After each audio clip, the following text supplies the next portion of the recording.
This is the tack of the staysail, and it's just fastened onto the metal ring here at the base of the forestay by this line, which has a snap shackle on the end. This line is approximately 14 inches long.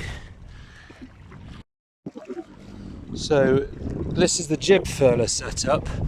The tack of the jib is coming directly down to this end of the furler, the end that has this pin on it, and then the bottom end of the furler is going via this galvanised shackle onto this part of the bowsprit hoop, and the line for retrieving the arrangements is tied onto a separate shackle, also put onto that shackle there.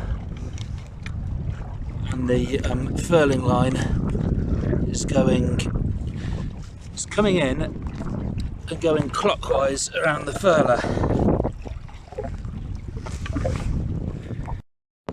So the topsail sheet is going around this block at the end of the gaff,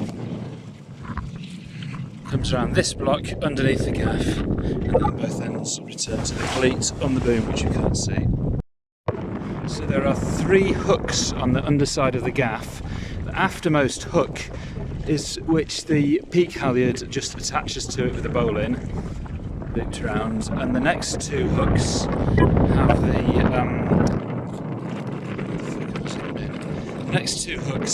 the cradle which holds the block for the peak halyard. So each reefing line is starting with a stopper knot on the starboard side of the boom.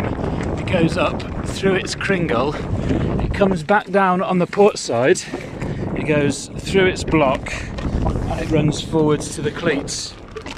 The blue line is reef number 1. The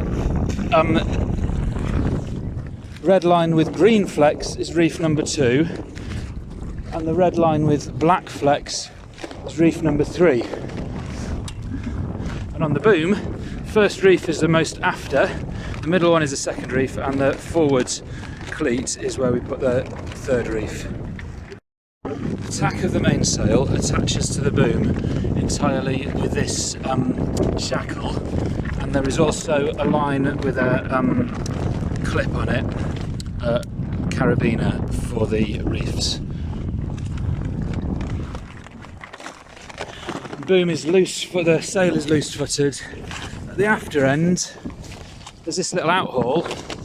The clew of the sail is attached to the outhaul with the shackle, and then there's a line that just goes back and forth many times to give a bit of outhaul tension.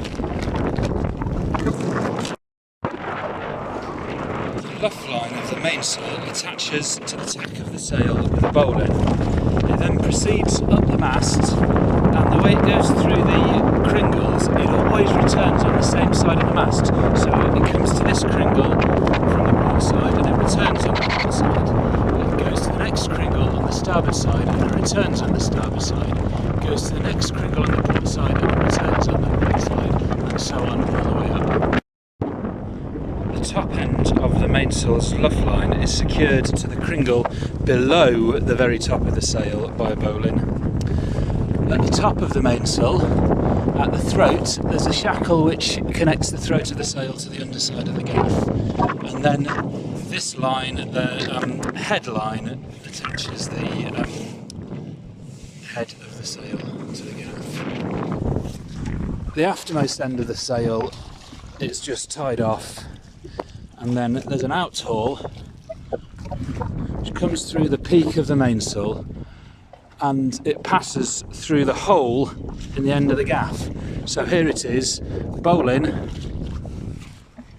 It's not a bowline, it's a splice. It's a loop splice that comes off the peak of the sail, passes up through the hole in the gaff, and then as it comes round the top, it goes through the cringle again, out the other side, back down through the hole, and then it ties off with some sort of a round turn 2/2 hitches arrangement. So here's a view of the gaff when the sail isn't on. You can see the bridle going up to the block. The first 2 hooks, and on the after hook, it's the free end of that.